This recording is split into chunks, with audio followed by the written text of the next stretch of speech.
Now, just make sure everyone can hear me. Can you hear me at the back? Great. Okay, fantastic. Sorry. And forward and back. Thank you very much. Okay, thank you. Okay, I also acknowledge the traditional owners of the land where we're meeting today, and I thank you for this opportunity to talk to you at the FEA conference. What a wonderful program to promote and share our current practice across Australia.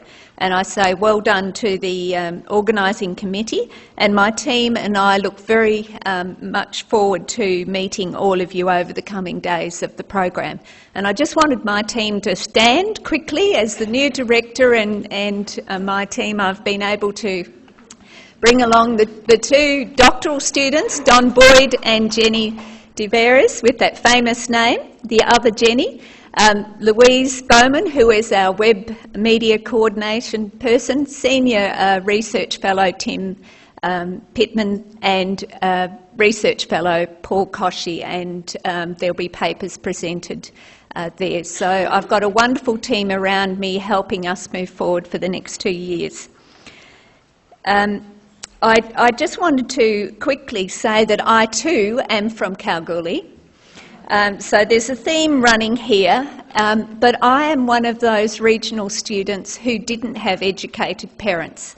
So I'm very, very passionate about what I'm doing within the National Centre, because my mum and dad were so adamant that I was going to be the first person in our family to go to university that they actually moved to Perth so that I could go to university. And I don't know, for those people who've had their parents while you're trying to go through university, it's rather difficult. So I had my wild time a bit later on in my life. It wasn't while I was going through university. But I was very, very fortunate to have a mother there who really wanted me to be able to go through university. And when I received my doctorate, I had her there thanking her, because it was because of her support that many of our regional and underrepresented students don't have, that allowed me to be able to be here today talking to you and to actually be a director of a very important national centre that is going to hopefully make a difference over the next 2 years. And so it's really about connecting that equity policy, research and practice together. So I'm very pleased that we could have a chance to talk about some of the things that we're doing. So what I want to quickly go through is just looking at the 3 programs that the National Centre is involved in, and then looking at some of the future activities that we can be involved in.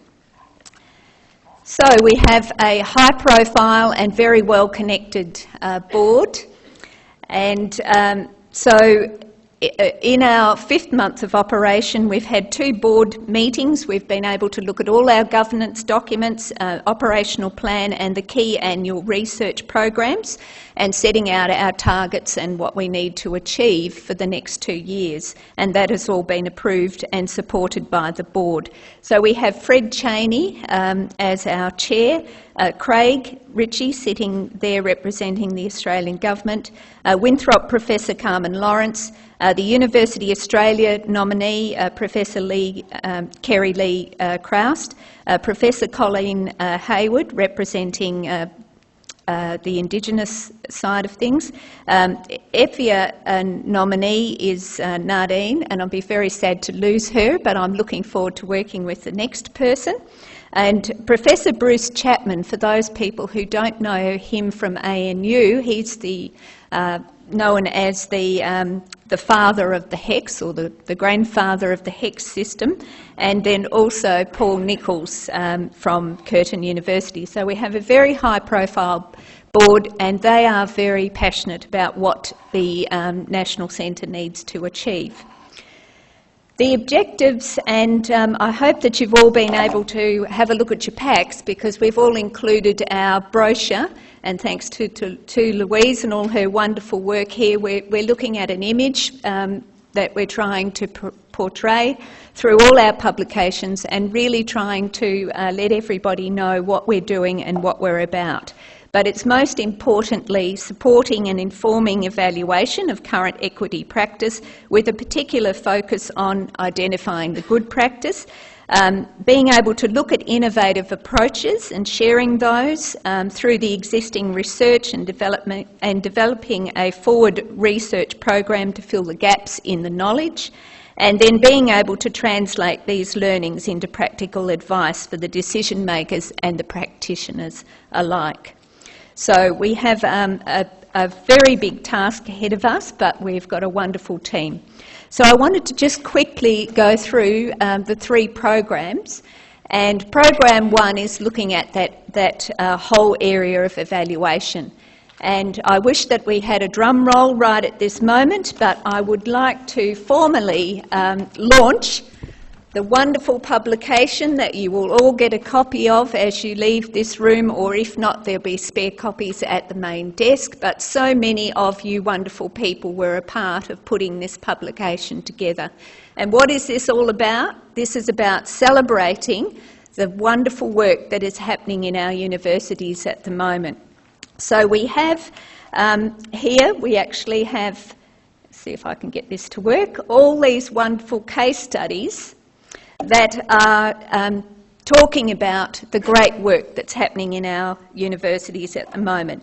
And they have been classified under the criteria for each of the universities as the outreach activities, the access activities, and then also the support activities that are being used within our universities. And what we had was an overwhelming response from the universities. We could only fit 1 case study per university in the publication, but what we will be doing is putting all those case studies up to the web, to our website, and sharing those over the coming months with you so that we can really celebrate some of that wonderful work. So I really thank you, all of the people who were involved in putting that together. The other thing that we're doing under the being able to support and develop a national approach is at Curtin we are actually looking at what's happening within our own university. And like Deakin, as was talked about this morning, Curtin's looking at embedding their strategies or their initiatives into the overall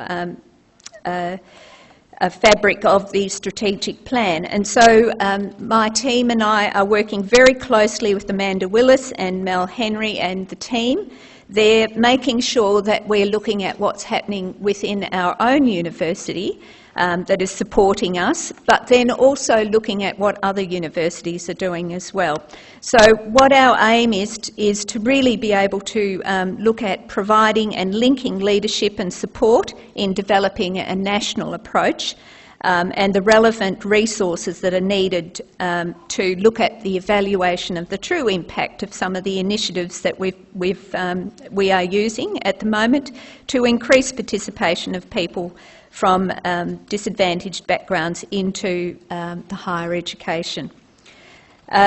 As a part of that, we will be looking at a visiting fellows program. So I've started talking to various people and having those people work on projects with us. We have our 2 doctoral students at the moment looking at regional study and then also a case study of Curtin University, and the doctoral students have been funded by Curtin University to participate. We are taking on a postdoctoral fellow, and that person will be looking at the very important area of equity within the online environment, and that's an area that a lot of universities are moving into now. How do we support our equity students in an online environment? And so Don and Paul will be presenting this afternoon on their work that they've been doing within the regional space, and we'll look forward to sharing the rest of the information that we're working on through the website.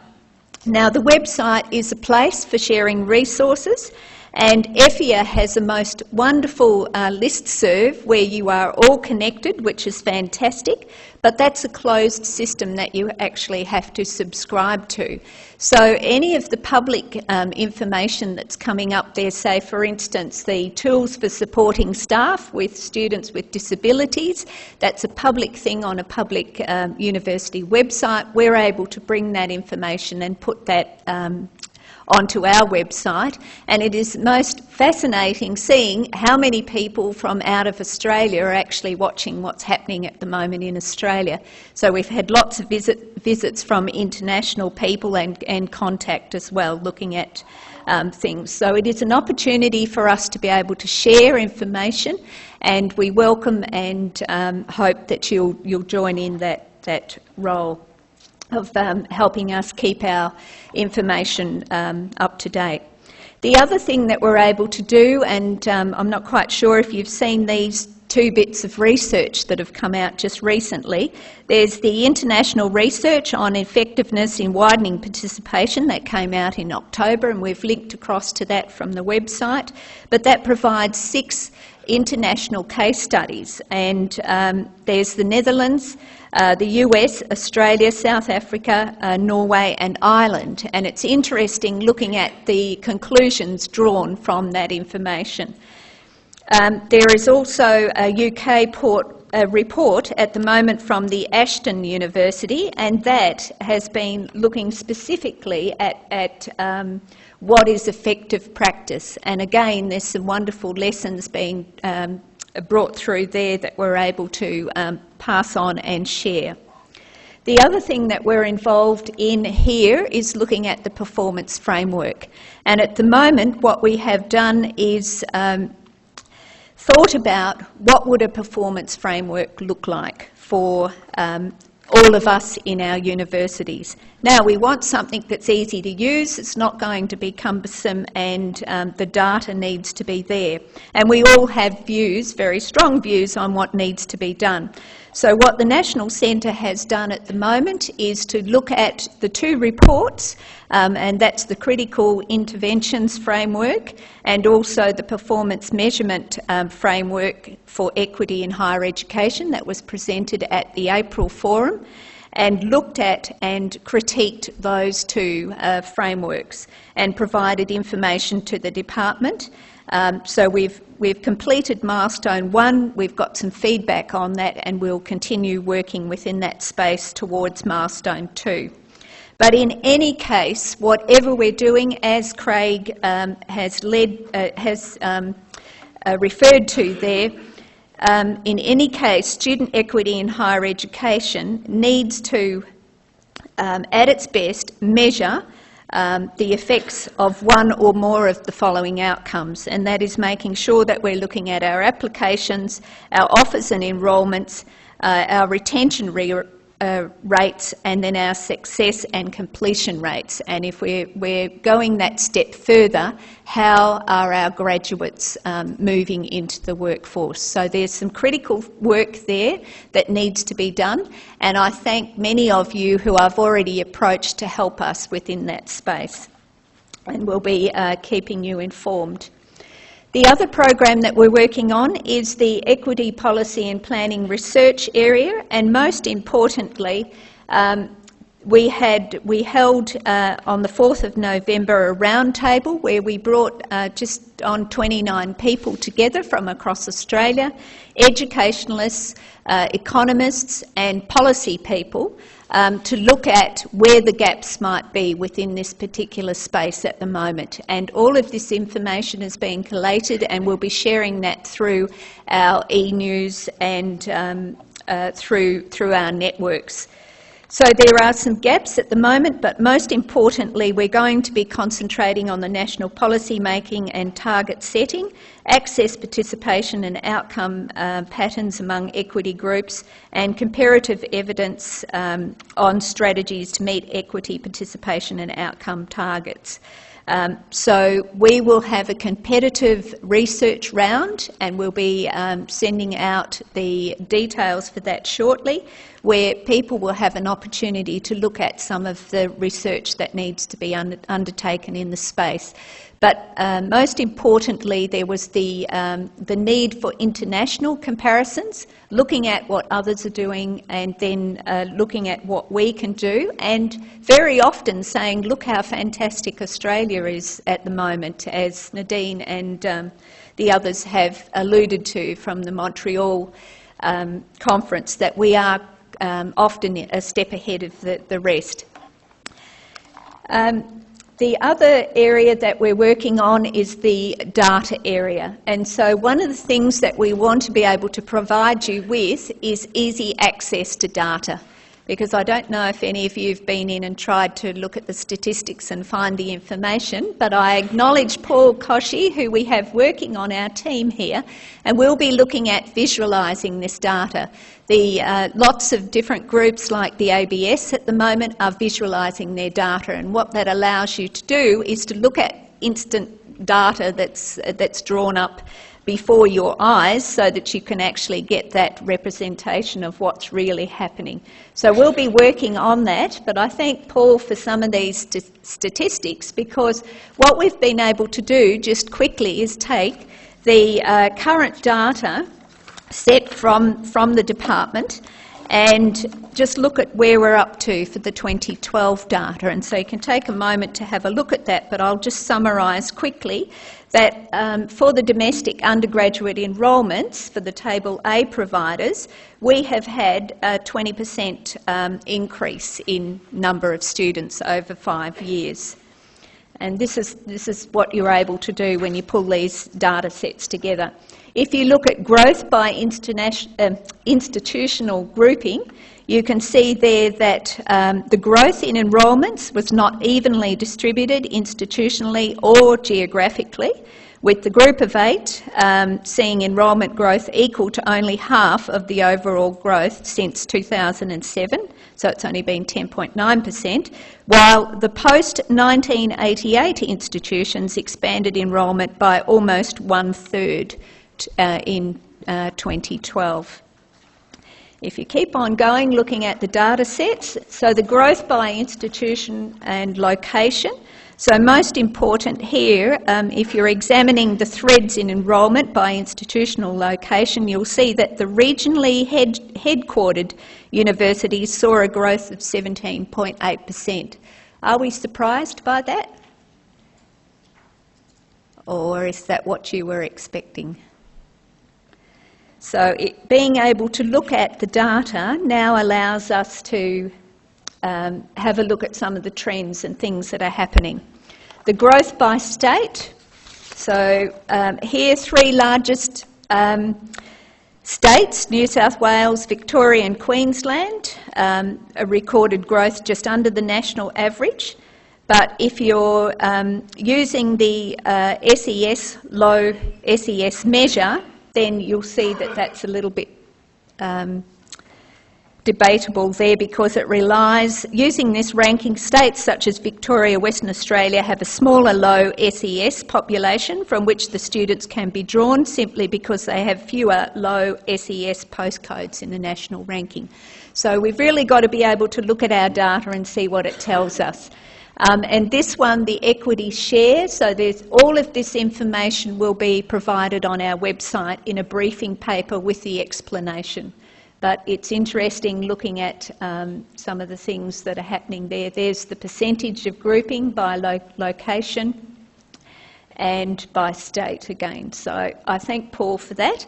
Now, just getting towards the end, quickly we have our website, and if you've not already had a chance to have a look at this, we ask you to come in and join our email list, because that saves busy people time, and what happens is the stuff gets pushed out to your email box, and then you can choose to look at it or not. And what we've done is picked out all the important things for that month that you may need to have a look at, and then that will lead you back to the fuller information. So if you're wanting to keep in contact or to be able to share things, then we welcome you to join our conversations on the website.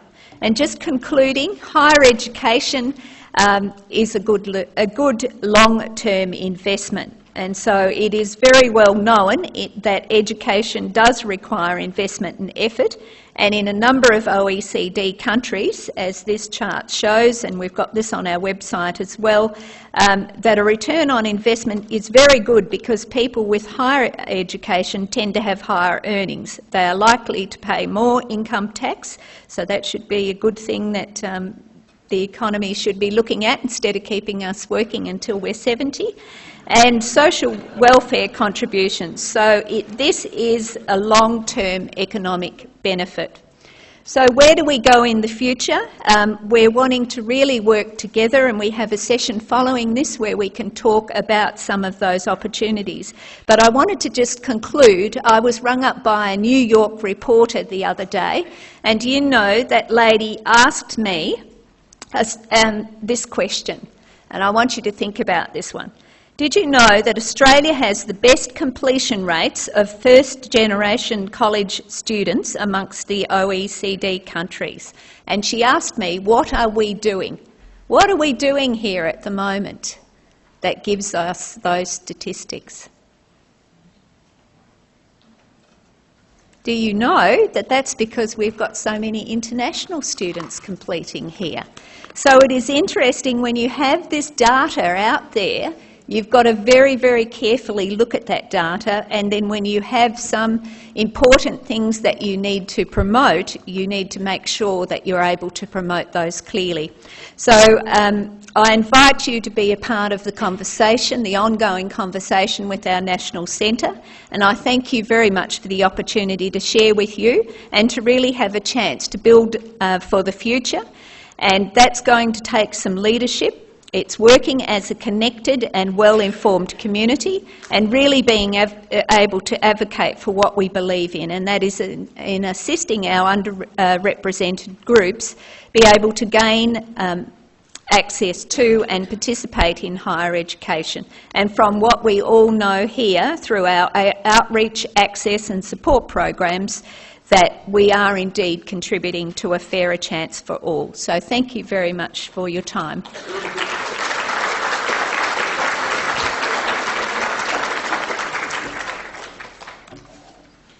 Thank you very much, Sue. And I would point out that we have those publications that Sue, this publication that Sue launched, available at our exit down here and at the back of the room. We now have 5 minutes for questions. Would anyone like to address a question to either Craig or Sue? Yes, over here.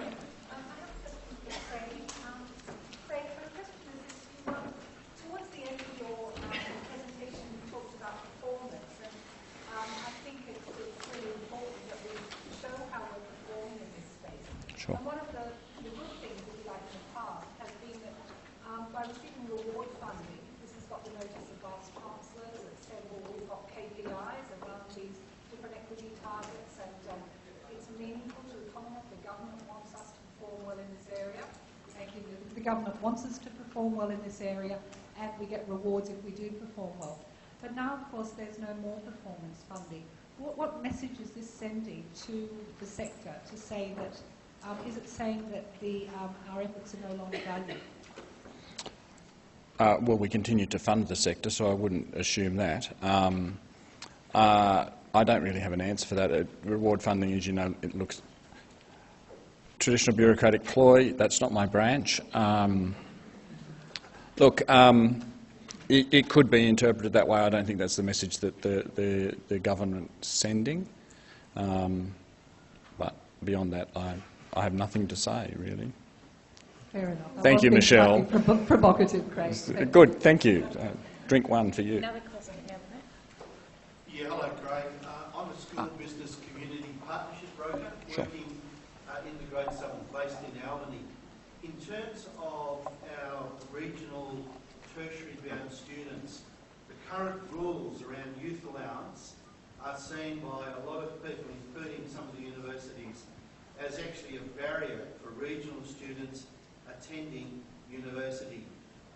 There's a whole range of reasons. The very low level of income where youth allowance starts to cut off, the requirement to be independent, the high cost of accommodation for regional students coming to Perth and having to pay $400 a week for a bedroom and a bathroom and meals, etc.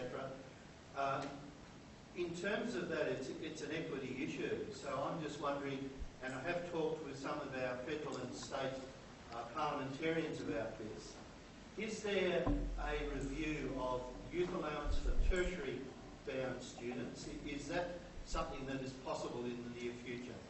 I'm not aware of a proposed review in relation to that. There were changes made to income support youth allowance, I think in 2010, Kate, was that right? And one of the things that in the context of the Barrent review, there was a recommendation that we undertake an assessment of the impact of those changes, particularly with respect to Indigenous students, which would capture some but not all of the students that you're talking about. I'm not aware of a proposed review of income support, the current income support arrangements. I'm happy, but as I said, not aware of it, happy to take it on notice and perhaps provide some information back through the network if that's helpful. And one of the impacts is that last year 83% of the Year 12s who were tertiary bound, so 83% of those students who had an offer actually deferred that offer. Right. 83%, in Perth it's 20%. Okay. So the regional metropolitan divide is well and truly there. And I'm expecting it went 73, 76, 83. I'm expecting that number will keep on going up to the point where the City of Albany is trying to develop some momentum in terms of a regional university or expansion to university in that town. So yeah, look, it is a huge concern, not only for the Great Southern but for all regional groups. And yeah, look, it's something that needs to be looked at. I mean, it'd be interesting. Uni-bound students. So I'd be interested in that data if that were reflected more broadly across the country. I mean, one of the challenges, and particularly in this state's been really difficult. I think there's been a pretty significant contraction in regional delivery by universities, and whilst that's not, I mean, it's a policy issue, but the whether or not universities do or don't provide regional outreach is a matter for those universities themselves, because there are, as you know, autonomous institutions. But if that data was reflected, we'd be really interested, and probably either to us and Jen's team and the centre would be a really useful set of input for our policy mill, grist for our mill, I guess. Thank you. And we have one final question down the back. Thank you. Hi, Craig.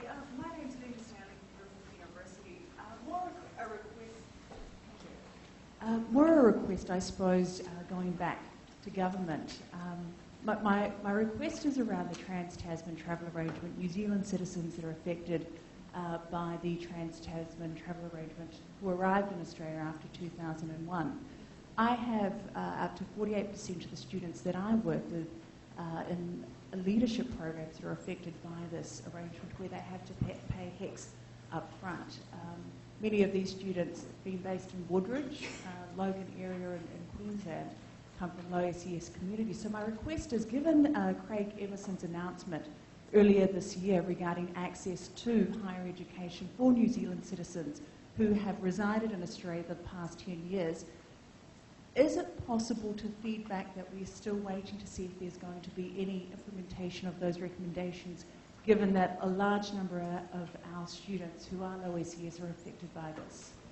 It's more a request. Sure, we can feed the information back. They of course also provide a lot of data. If they would, as well. Sure, thank you. They'd be of course out of scope for HEP support because it's not domestic. I think is probably my view. Students. They are domestic students? Oh, well, then that's fine. We will pass it back. In respect of announcements that were made by the previous government, I imagine that they will be issues that will be considered in the context of the review of the demand-driven system. But we will feed back that. We will provide that feedback. I take that will be, or it may be? Maybe. It may be. You are certainly free to raise it with the review through its various methods for getting feedback and input from the sector. So, but we will pass it on to, I think it's Mark's area. Thank you very much, Craig. Thank you very much, Sue. As Bev mentioned earlier, as a token of our appreciation, we have guests from Oxfam for both of our presenters. I'd like you to join with me in thanking Craig Ritchie and Sue Trinidad.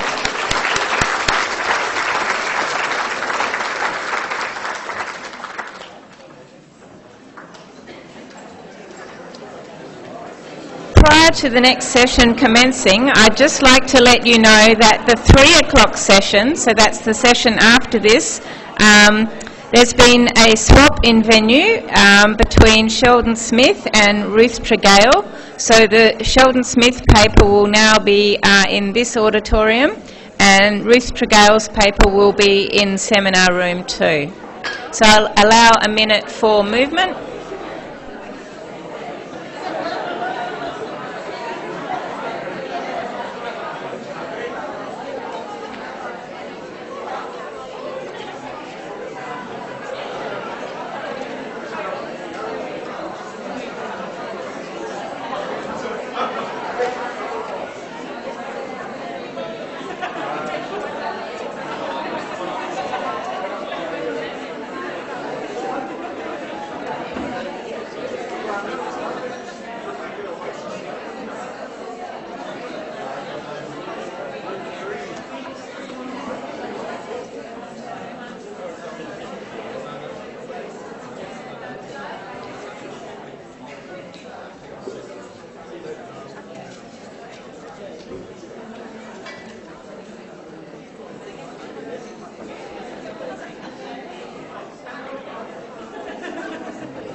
Fine, yeah. Thanks everyone. We'll proceed with our next session now.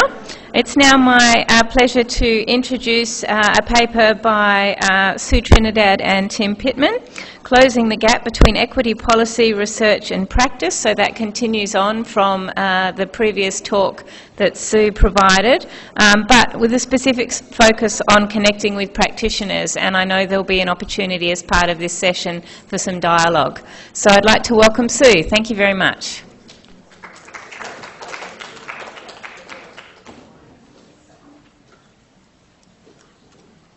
Thank you, everyone. As a part of the National Centre's role, it's our very important opportunity to be a resource for and to interact with practitioners. And so this session is an opportunity for you to be able to talk with us about what needs to be done.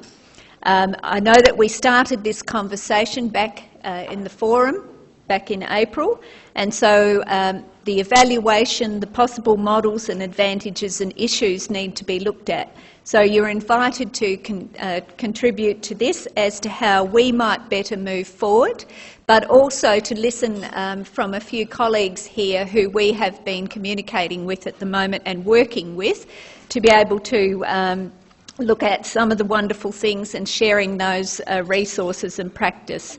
So two of the programs that we're linked with at the moment is the very big LEAP project that's being conducted in Victoria. Is there anyone from Victoria that's a part of that? Great, there you are. And so we're about to embark on helping them with their evaluation of that project, and it's been an absolutely amazing project with over 3,000 responses from the students that they've been working with. And we'll be working with the teachers, the students, the parents within a number of case study schools to really look at in-depth evaluation of the benefits of such a wonderful project. The other project, and Jane and Rebecca are here, is the Bridges to Higher Education project that's been run in Sydney or New South Wales, looking at linking the initiatives there. And so Rebecca and Jane are here to also provide a little bit of information there and to look at how we might move forward. So what most importantly we want to be able to do is to share resources over the coming 2 years. So we've started to build that resource pack with or opportunity on our website, and we want to be able to build this so that it becomes a place where the information is shared. And at this point I'd like to introduce you to Tim. Is Tim? Tim's not back yet. I'll keep on talking.